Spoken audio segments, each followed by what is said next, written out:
28 de outubro de 2025. Mega operação explode no Complexo do Alemão e na Complexo da Penha. Fala, meus amigos, estamos aqui nos estúdios da Ironberg para um Iron Cops, junto com meu amigo, meu irmão, delegado Cristiano Engel. Muito obrigado pela sua presença aqui. E nós vamos falar um pouquinho sobre o que está acontecendo no Rio de Janeiro. E já vou começar logo com a primeira pergunta. Aqui é sem papas nas línguas, é palumbada neles. Desce o verbo, desce a lenha. Seja sincero e não se preocupe que não pode falar isso, não pode falar aqui. Aqui você pode falar o que você quiser, meu irmão. Foi chacina, massacre, ação legítima. O que você acha que foi? Eu acho que foi faxina. Na realidade, o que aconteceu foi faxina. O governador já pediu apoio várias vezes para o governo federal. Não houve apoio. O que ele resolveu fazer? Resolveu fazer o que tem que fazer. O Rio de Janeiro está numa situação insustentável. Toda a liderança do Comando Vermelho do Brasil inteiro está escondido lá por causa daquela bendita DPF. Aliás, explica o que é a DPF 635, porque tem muita gente que não vai entender o que a gente está falando. O que foi a DPF 635, que por enquanto está suspenso? A DPF foi uma ação de descumprimento de preceito fundamental que a esquerda entrou no Supremo Tribunal para determinar como que a polícia deveria adentrar a favela. Agora, me diz uma coisa, como que um partido político vai poder, ou um juiz vai poder determinar como vai ser a entrada de uma polícia que há tantos anos está no ramo e fazendo aquilo? Ou seja, a polícia já está mais do que esperta e já sabe como invadir uma favela no Rio de Janeiro. Como aqui em São Paulo, a nossa polícia de São Paulo. Então não precisa de uma DPF para determinar como vai entrar.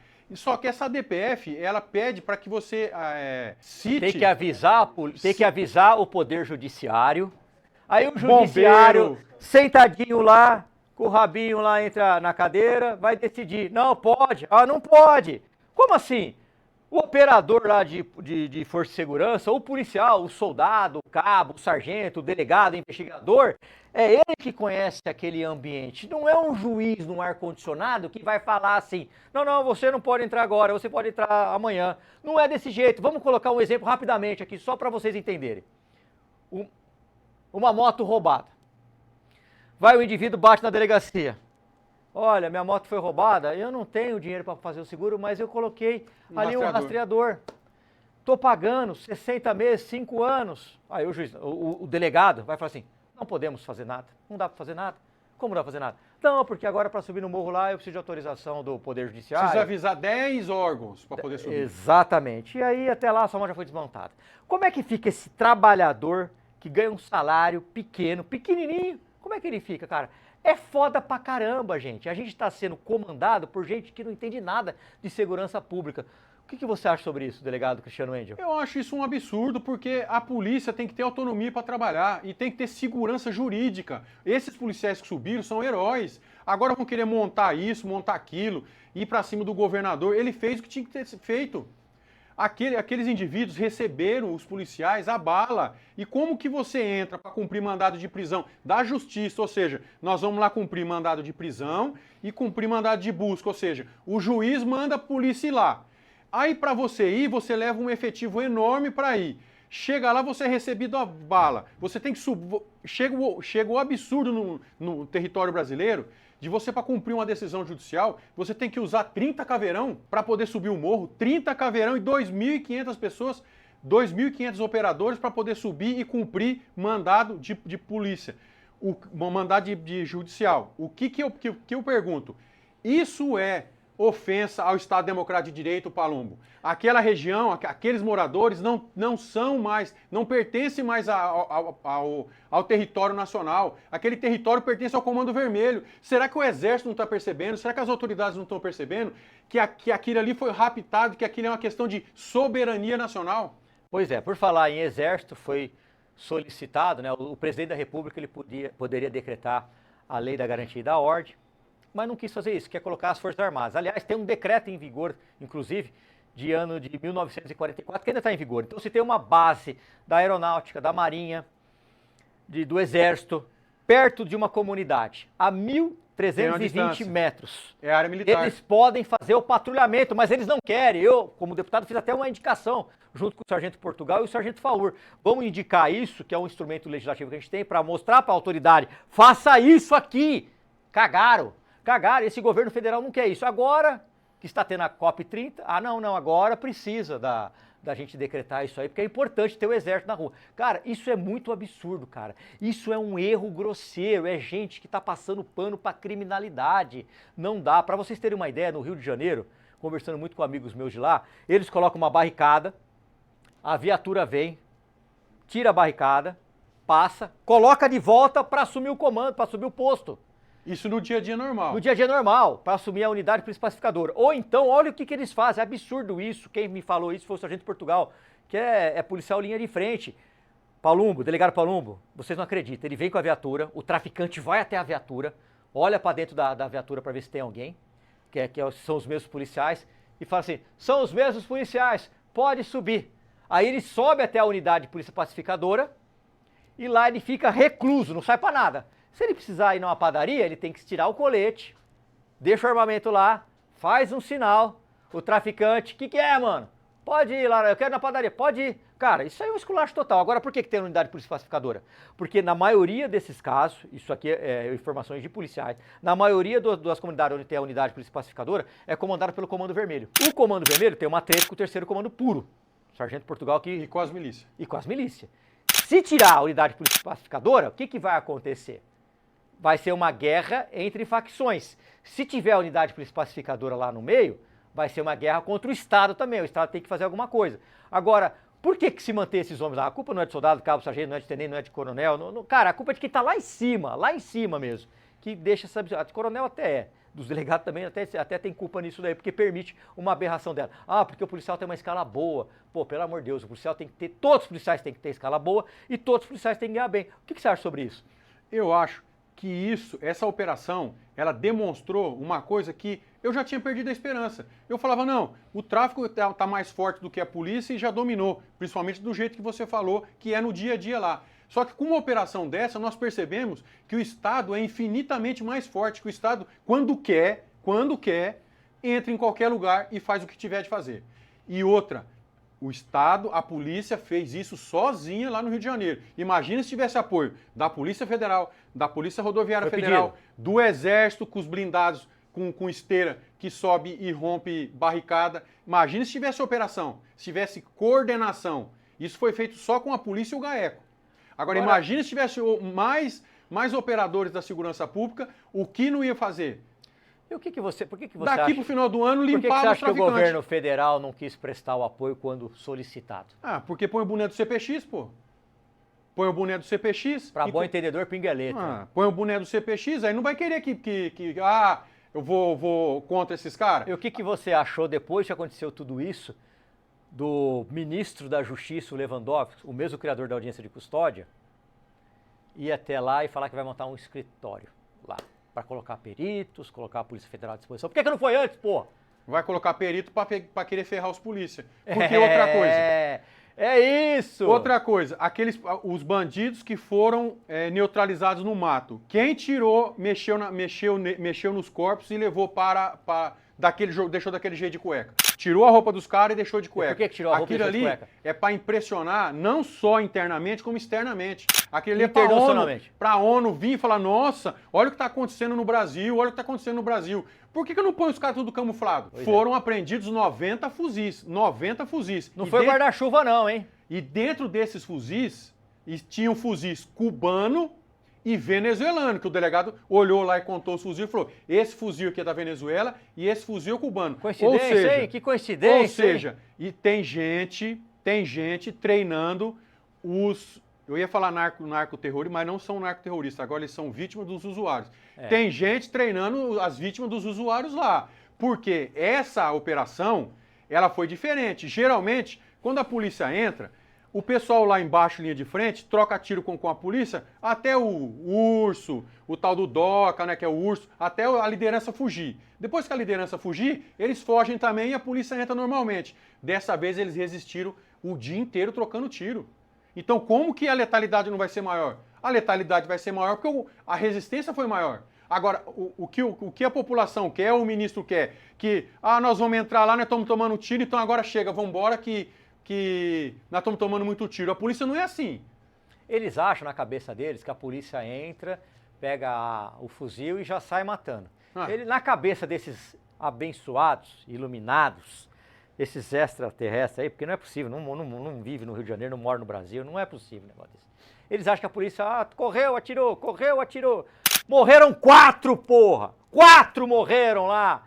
E aí eu te pergunto, como que você vê parte da imprensa, parte de sociólogos, estudiosos, deputados, aqui pode falar, né? PT e PSOL, defendendo os traficantes, os bandidos e acusando os policiais? Não, nós não vemos nenhum desses especialistas de segurança pública que tem cheio de diploma lá, mas na hora do pega lá, diploma nenhum daqueles resolve.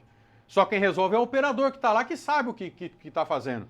Eu não vi nenhum especialista defendendo a morte dos policiais, que os traficantes jogaram bomba de drone, e tem pedido do PSOL, tem projeto de lei do PSOL para a PM não usar helicóptero e drone. É mas verdade. Os traficantes podem jogar bomba na polícia. Como que pode uma coisa dessa? Aí você vê especialista de segurança, não é querer, mas o skin do cara é daquele jeito. É cabelo, colorido, é não sei o quê. Que segurança é essa que esse cara já participou? Tem uma aí que parece um cabelo de calopsita, rapaz. Ela caga a regra pra cacete, velho. Impressionante. Com o livro dela, pera um pouquinho, traficante, Cara, é tão absurdo, cara, que eles acham o seguinte, espera um pouquinho, vamos pegar o livro, manual tal, letra tal, faça isso, traficante, não me atire que eu tô vendo o manual aqui.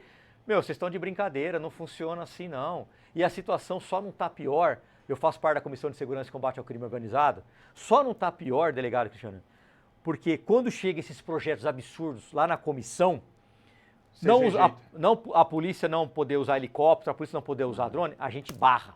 E aí mata no ninho essa desgraça.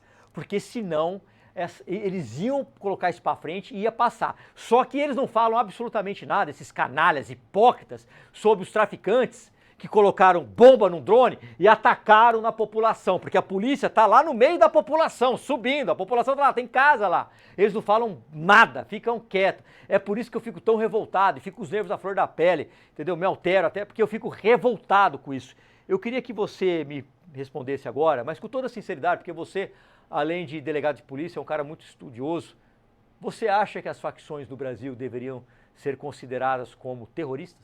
Sim, nós deveríamos aplicar o direito penal do inimigo, inclusive. O direito penal do inimigo é o seguinte, é uma teoria alemã que ela diz que certas pessoas, certos grupos de pessoas, eles devem ter os seus direitos diminuídos, os direitos penais e os direitos processuais. Então, quando a gente declarar as facções como grupos terroristas, nós temos que tratar legalmente eles diferente de um cara que furta um celular. Um cara desse não pode ser pego numa operação dessa e sair na audiência de custódia. E sai, né? Não sai. Quem criou a audiência de custódia? O nosso ministro. O que foi pro Rio de Janeiro agora. Então, o direito penal do inimigo é para isso, membro de facção não sai na audiência de custódia. Membro de facção, o seu direito é diminuído, a quantidade de testemunho que você pode arrolar. É o direito diminuído, nós vamos te prender primeiro e o seu contraditório é postergado. Nós podemos fazer isso. Mas no Brasil não pode, então, né? Aqui só fica preso você pegar um batom e passar numa estátua. Aí tu vai pegar 15 anos de cadeia, 14 anos de cadeia. Aí você vai ver, se você pegar uma Bíblia então e ficar se manifestando com a bandeira do Brasil lá, com a vuvuzela, aí você, mas se você tiver com um fuzil, você sai na audiência de custódia. Este é o Brasil que a gente está tentando mudar. E aí eu vou aproveitar aqui a audiência do programa, você que é cidadão do bem, compartilhe esse vídeo aqui, compartilhe esse conteúdo. Sabe por quê? Porque tem muita gente, muito desavisada, que cai na narrativa desses canalhas que querem colocar a população contra os policiais. Quando o policial morre, a manchete é discreta. Quando o bandido morre, é violência policial ou massacre. Na guerra que vivemos hoje no Rio de Janeiro. De que lado está na imprensa? Nós percebemos que quando a vítima é um policial, é um operador do direito, é uma notinha de rodapé. Agora, quando a vítima é um bandido, aí aparece deputado, aparece o pessoal do PSOL, aparece PT, o pessoal vai para as ruas a mando do crime organizado, porque aquelas mulheres vão fazer barraco na rua, não é à toa, é a mando do crime organizado. Se pegar o celular daquelas mulheres, vão ter lá quem que mandou elas fazer aqueles arruaços. Especialistas, esses vulgos especialistas de segurança, vem defendendo os bandidos, querendo pedir perícia melhor no caso para poder investigar, querendo ficar olhando câmera dos policiais. O que você acha disso, Palombo? Olha, eu tenho uma experiência própria aqui que em 2012 nós matamos em legítima defesa um traficante. Apareceu tudo quanto é especialista de segurança de gabinete, Pra de ajudar? carpete, para atrapalhar, para querer ferrar os policiais, para querer nos ferrar. O cara deu tiro na gente, queria que eu fizesse o quê? Que eu atacasse uma flor, para ele eu pegasse um livro ou um manual. Pelo amor de Deus. E agora, não se engane, é o que o doutor Cristiano, o delegado Cristiano falou. Quando morre um policial, eu cansei de enterro de policial, hein? Eu não vi ninguém de direitos humanos, eu não vi defensoria pública, eu não vi ouvidoria, eu não vi ninguém dessa raça de ONG que recebe dinheiro público através de emendas de deputados para defender bandido. Não vi absolutamente ninguém. E agora, os policiais lá no Rio de Janeiro, eu tenho essa informação, que eles não estão com medo. O policial não tem medo de trocar tiro, você sabe disso. A gente enfrenta qualquer um, aí faz parte do jogo. Agora, o que o policial fica cabreiro é com a covardia. Com a covardia, por exemplo... Do dia depois. Do dia depois. De você cair num processo que o juiz quer te fuder, o promotor quer te fuder, às vezes o delegado do plantão, que não tem experiência nenhuma, também quer te fuder. Isso é foda pra caramba, velho. O policial, aquele linha de frente, tem medo disso. Tem medo do oficial, que qualquer probleminha lá, vai lá e dá uma canetada e fode o praça, o soldado, o cabo, o sargento. É disso que o policial tem medo. Trocar tiro, o policial não tem medo, não. Inclusive, aqui eu faço uma observação, que aqui em São Paulo existe uma lei chamada Via Rápida, que foi na época do Geraldo Alckmin. Você lembra dessa lei? Verdade. Você é expulso no administrativo antes de ser julgado no judicial. Isso está errado, não pode. Se você trocou tiro com um bandido e o Ministério Público, por alguma circunstância, acha que você tem culpa na ocorrência, vai a júri popular. Só que antes do júri popular, o administrativo você já é mandado embora. E aí lá no júri popular você é absolvido, e aí como é que você faz? O sistema aqui é tão cruel que eu vou falar o que aconteceu com um amigo meu aqui em São Paulo. E depois ele fala, se ele quiser. Aconteceu com um amigo meu, um irmão que eu tenho. Eu até queria ir pra cima, calma. Ele fez uma postagem no History e colocou o seguinte: o secretário recebe o salário dele, mais o salário que ele foi colocado lá, e a gente com um salário desse tamanhozinho. Ponto. Esse delegado tomou uma punição e ficou 30 dias sem salário. Esse é o sistema. Nós estamos cansados de ver policial sendo perseguido. Muitos políticos de esquerda defendem direitos humanos para quem mata, mas esquece dos direitos humanos para quem morre. O que vocês sentem quando veem isso sendo repetido nos palanques? Bom, direitos humanos neste país aqui só serve para proteger bandido. Isso é tão claro quanto a luz solar, tão certo quanto 2 e 2 são 4. Infelizmente não deveria ser assim, não. Não deveria ser assim. Direitos humanos é para proteger todo mundo.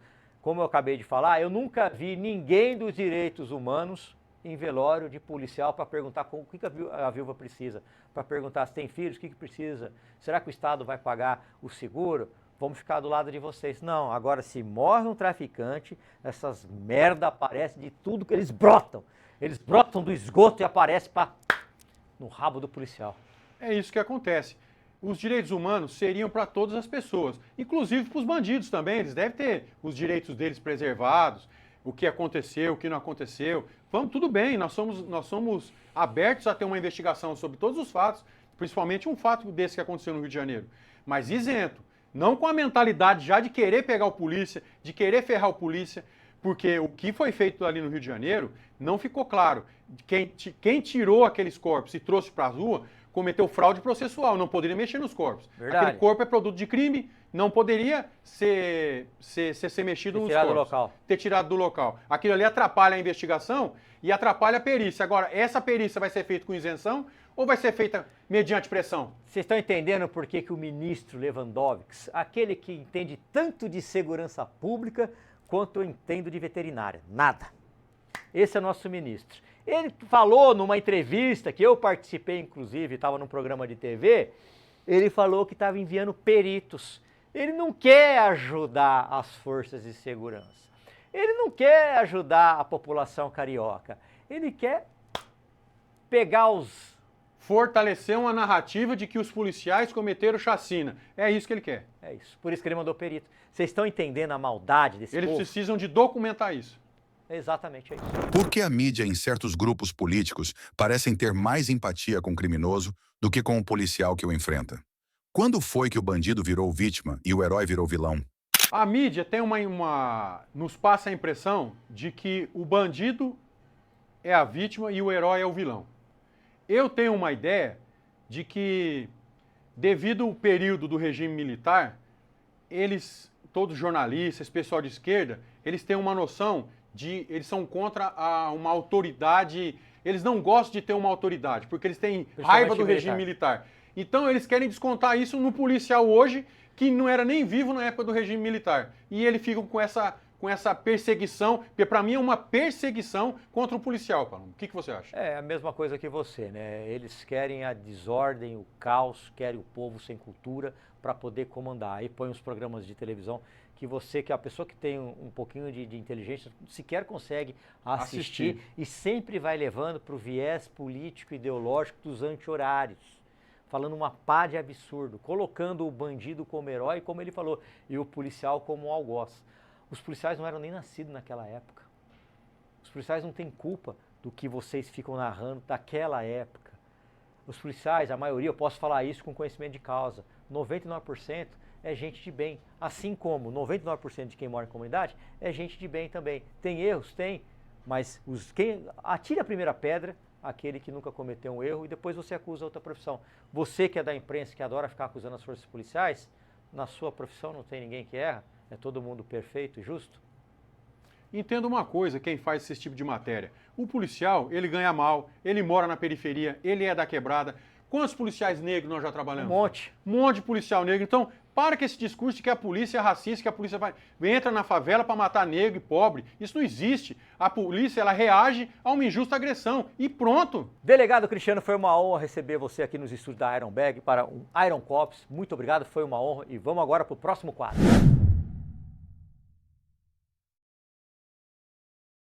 Continuando com Iron Cops, delegado Cristiano, por favor, explica pra gente o que é a teoria econômica do crime. A teoria econômica do crime, ela foi criada para desenvolver qual o motivo que o criminoso entra no crime. E ficou claro que o motivo principal do indivíduo entrar para o crime são os seus ganhos e os seus comparado com o prejuízo que ele vai ter. Então, se nós tivermos uma lei leniente com o criminoso, essa lei favorece o indivíduo a cometer o crime. Por quê? Porque ele vai falar, se eu cometer o crime, eu vou ganhar tanto, e se a polícia me pegar, eu vou sair na audiência de custódia, por exemplo. Então, opa, beleza, eu roubei um celular, continuo com o celular, e no outro dia eu saio na audiência de custódia. Então é tudo uma questão econômica. A econômica não é no sentido que o cara vai ganhar, mas é no sentido geral e amplo, da facilitação, até do benefício. No Brasil, quais são os benefícios que esse bandido, via de regra, ele já enxerga antes de cometer o crime? No Brasil, teve um professor chamado Pérez Chiquida. Esse professor ele fez uma pesquisa nas penitenciárias do Brasil. E nessa pesquisa, ele perguntou, qual o motivo de você entrar no crime? 80% responderam, o motivo é econômico, eu quero ganhar dinheiro, que eu quero curtir com as gatinhas, eu quero ganhar dinheiro para gastar comigo. Então não tem essa que a esquerda fala, que o cara entra no crime porque ele é pobre, ele vai entrar para ganhar dinheiro para pagar uma conta de luz, ele vai entrar para ganhar dinheiro para levar um pão para casa. Não existe isso. Como tem no livro dos Miseráveis do Vitor Hugo, que o indivíduo é pego roubando pão e vai preso por 19 anos. Isso é uma questão de literatura, mas na realidade não existe esse negócio de furto famélico. Não existe. Eu, na minha carreira toda, de 25 anos de delegado, eu nunca vi sequer a polícia militar apresentar. Ele já resolve no local. Você imagina um policial que for atender uma ocorrência e a pessoa fala assim, eu peguei essa coxinha aqui porque os meus filhos estão passando fome. Eu duvido o policial levar para a delegacia. Ele mesmo falou, quanto que é a coxinha que o cara pegou? Ele paga, isso eu tenho certeza que a polícia faz. Agora, por que você acha que então a imprensa critica tanto, ou certos grupos políticos usam esse tipo de narrativa sentimental, do tipo assim, o cara foi preso porque roubou um supermercado, um pacote de bolacha, e tá lá na cadeia sem ser julgado. Esse tipo de coisa é verdadeira ou é mentira descarada? É mentira descarada, isso é coisa de quem tem a mente sequestrada ideologicamente para pensar e fortalecer que sempre o bandido é um coitadinho e que o Estado, através da polícia, é o opressor. Não, a polícia, ela que faz todo o contrato social que nós fazemos um dia, de passar toda a nossa força, os nossos direitos, quem garante são o Estado. E o Estado vai garantir os nossos direitos através do quê? Das forças policiais, da justiça. Então, essa ideia de falar que o indivíduo ele furta porque ele é um coitadinho ou porque ele não teve oportunidade na vida, isso não é verdade. Porque dentro de uma favela, dali da favela, quantos estão trabalhando, se formaram, são técnicos, têm o seu emprego e quantos foram para a vida do crime? A minoria vai para a vida do crime. Então, ele tem escolha na vida. Ele ser bandido ou ser trabalhador é uma escolha dele, ele não é vítima de nada. Tá. Vamos lá voltar para os benefícios que o bandido ele encontra, ele acha que tem, caso cometa um crime. Então, sei lá, saidinha seria um desses, é isso? Os benefícios legais são, primeiro é audiência de custódia. Você prende, o cara é audiência de custódia. Mas antes disso também tem a fiança. Tem crimes que você pode pagar uma fiança e você responde em liberdade. Responder em liberdade e nada é a mesma coisa, porque o cara só entende uma letra, preso. Pô, eu fiz um negócio e eu tô preso. Eu fiz um negócio e eu tô respondendo em liberdade, não serve. Porque ele não sente punição. Não sente punição. Você não tem aquela justa punição pelo crime que ele cometeu. Então, primeiro, passe a audiência de custódia. Depois, a ANPP, Acordo de Não Persecução Penal. Quando você é condenado, antes de você ser condenado, o promotor pode fazer um acordo com você. Olha, paga tanta cesta básica, faz isso, faz isso, faz isso. Não, se compromete aqui não cometer mais o crime por 2, 3 anos, que a gente arquiva o seu processo. Então, são ações chamadas despenalizadoras. Essas ações despenalizadoras, elas são convite para o indivíduo entrar no crime. Tá. Aí a gente tem progressão de regime e também entra. Depois de condenado, na hora dele cumprir a pena, aí vem progressão de regime, vem, o cara tá preso, se ele trabalhar 3 dias, ele vai diminuir na pena, sendo que ele tinha que trabalhar obrigatoriamente para pagar a despesa dele. Porque nós, cidadão de bem que trabalhamos aqui, nós não temos que ficar sustentando e dando vida boa para quem ofendeu a sociedade, para quem nos ofendeu.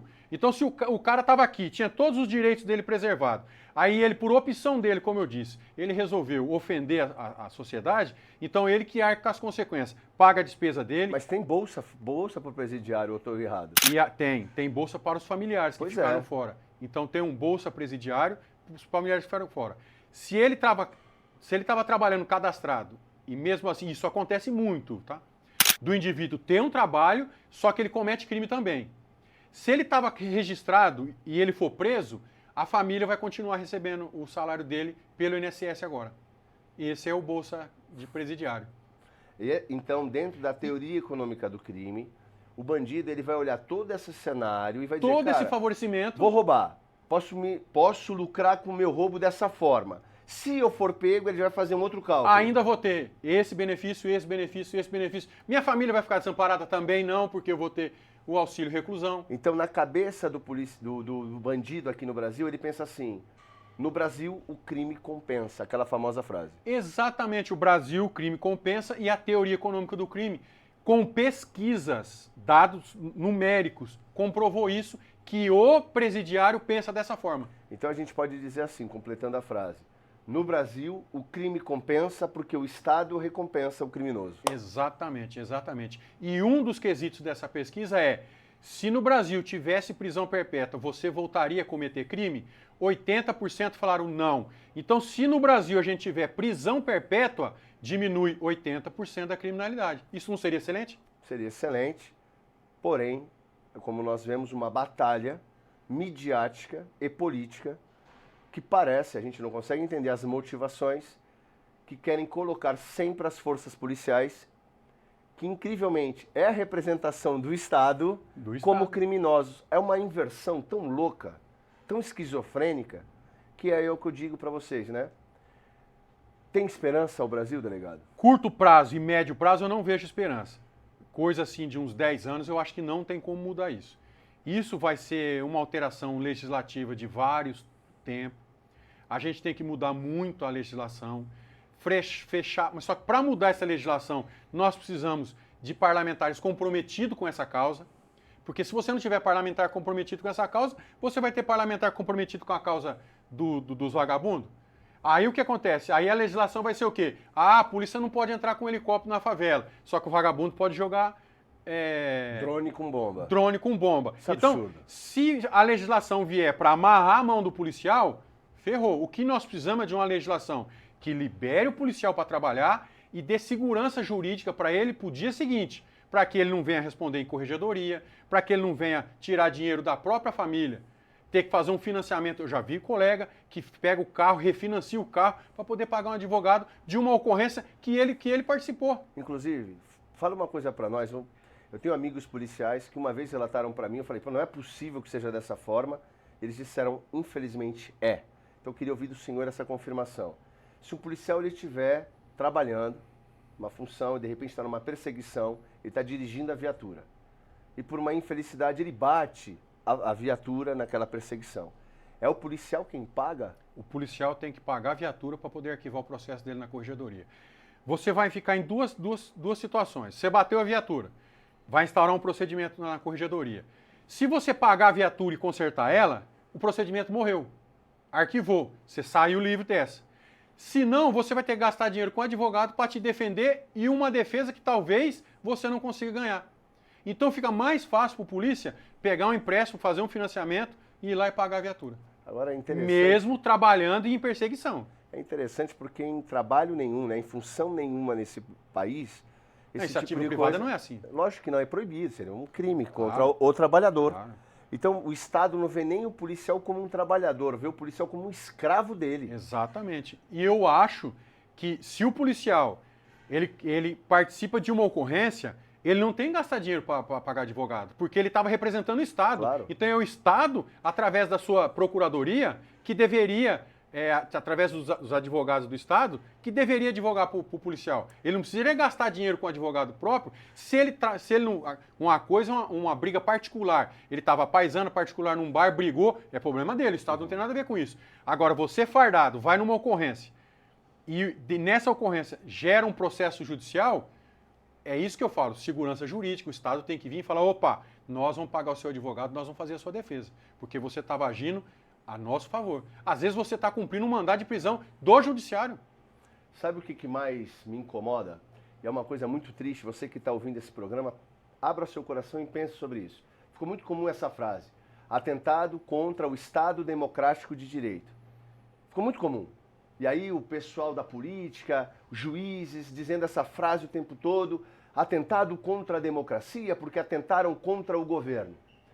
Toda vez que um bandido, ele troca tiro com o policial, ele atenta contra a vida de um policial, e o policial ele é a representação do governo naquele momento, também não seria atentado contra o Estado Democrático de Direito? E aí nesse momento, a imprensa e políticos relativizam a verdade. Não dá para entender esse país.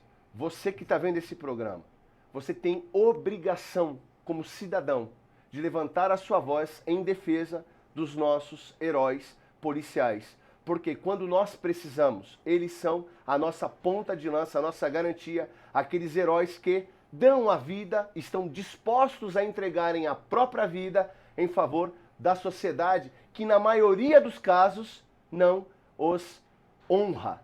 Então você que vê, você que entende isso, levante a sua voz, faça o seu e cumpra o seu papel defendendo as nossas forças policiais. Esse seria o dever de todos nós. Delegado Cristiano, muito obrigado e vamos para o nosso próximo quadro. Você sabe o que é o direito penal do inimigo? E o direito penal do inimigo pode ser aplicado no direito brasileiro? O direito penal do inimigo é simplesmente o seguinte: o Estado escolhe determinadas pessoas como inimigo delas, e essas pessoas vão ter os seus direitos diminuídos, o seu direito vai ser postergado. Então, primeiro você prende e depois você dá o direito de defesa da pessoa. E quando isso é aplicado no direito brasileiro? Infelizmente, isso está sendo aplicado no direito brasileiro na Lei Maria da Penha. A Lei Maria da Penha está acontecendo o seguinte: ela é uma excelente legislação, foi um avanço muito grande, só que houve alguns atropelos e precisamos ajustar essa lei. Porque existe um caso de uma mulher que acusou o seu companheiro de ter abusado de sua filha.